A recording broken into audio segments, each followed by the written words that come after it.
السلام عليكم ورحمة الله وبركاته. ازيك يا صديقي؟ عامل ايه؟ تخيل معايا جيش ضخم جه حاصر مدينتك، دم، فوضى، دمار، خراب في كل حتة، ولكن مشيئة ربنا حالت بين وقوع الكارثة، والشعب المصري كان ليه رأي آخر. ايه اللي حصل في الحملة الصليبية الخامسة؟ وايه هي التدابير الإلهية اللي خلت الصليبيين يطلعوا بدون أي مقابل؟ وهي الأحداث اللي حصلت فيها؟ وازاي الشعب المصري وقفة رجالة؟ بس قبل ما نبدأ صديقي لازم في البداية نرحب بالأسطور. أهلا بيك يا أسطور. رحب بالرجالة يا أبطال الوعي، أهلا بيكم. حضروا بصيرتكم عشان تشوفوا التاريخ بعين مختلفة. يلا نولعها.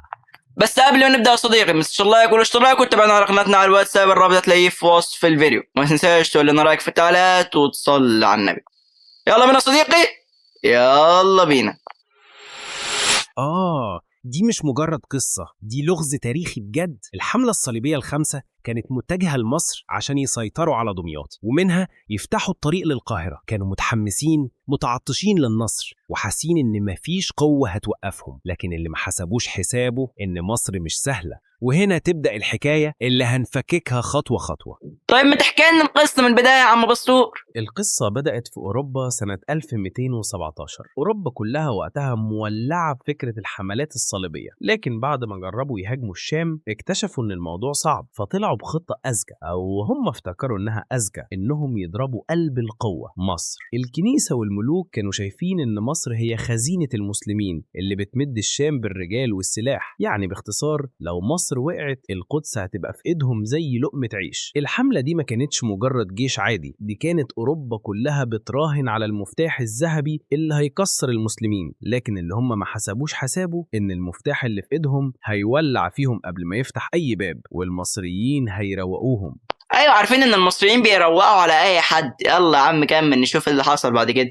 في صيف 1218 نزلت جيوش الحملة الخامسة على بر دمياط، حوالي 30,000 مقاتل جايين بسفن مليانة سلاح ومؤن. أول ما لقوا نفسهم قدام برج ضخم واقف في النص اسمه برج السلسلة. البرج ده مش عادي، متوصل بسلسلة حديد تقفل مجرى النيل كله، يعني ولا سفينة تعدي ولا تدخل. دمياط كانت متحصنة بجد. الصليبيين حاولوا يقتحموا البرج كذا مرة، لكن المصريين صدوهم. الجو حر، النيل بيعلى بالفيضان، والمرض بدأ يضرب في معسكرهم. وبعد شهور من الفشل فاجئوا الكل بخطوة ذكية، جابوا سفينتين ربطوهم ببعض، بنوا فوقهم برج خشبي مغطى بجلود عشان ما يولعش بالنار، وهاجموا البرج. وفعلا قدروا يكسروا السلسلة ويفتحوا طريق لسفنهم تخش قدام أسوار دمياط. بس ورغم الإنجاز ده اللي كان مستنيهم جوه دمياط ما كانش بالساهل. 3 أسوار ضخمة، 28 برج، وخندق مائي يلف حوالين المدينة كلها. يعني الحرب لسه في أولها، واللي جاي كان أصعب بكتير. طيب ايه اللي حصل بعد كده وازاي طلعوا؟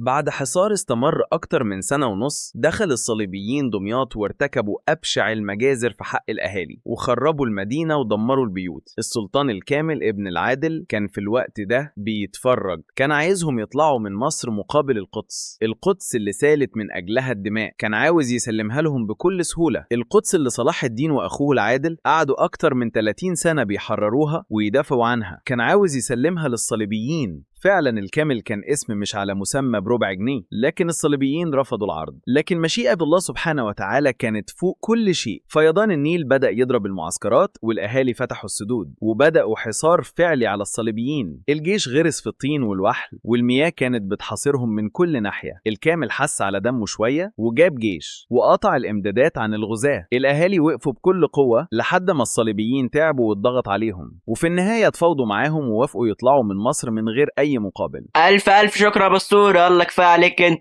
ماشي، سلام. وفي النهاية يا صديقي بعد ما عرفنا قصة الحملة الصليبية الخامسة وعرفنا تضحية الشعب المصري وإزاي إن ربنا يقدر يعمل أي حاجة هو يريدها سبحانه وتعالى، وأذكى يا صديقي تنساش رايك في التعليقات. أزال الله عنكم الهموم وشرحنا لكم الصدور وصدقاتنا وقاتكم فإنه هو الحي القيوم، وقال من في يحبكم فإنه علام الغيوب. كان من توفيق فمن الله، وإن كان من خطأ فمني ومن الشيطان. والسلام عليكم ورحمة الله وبركاته.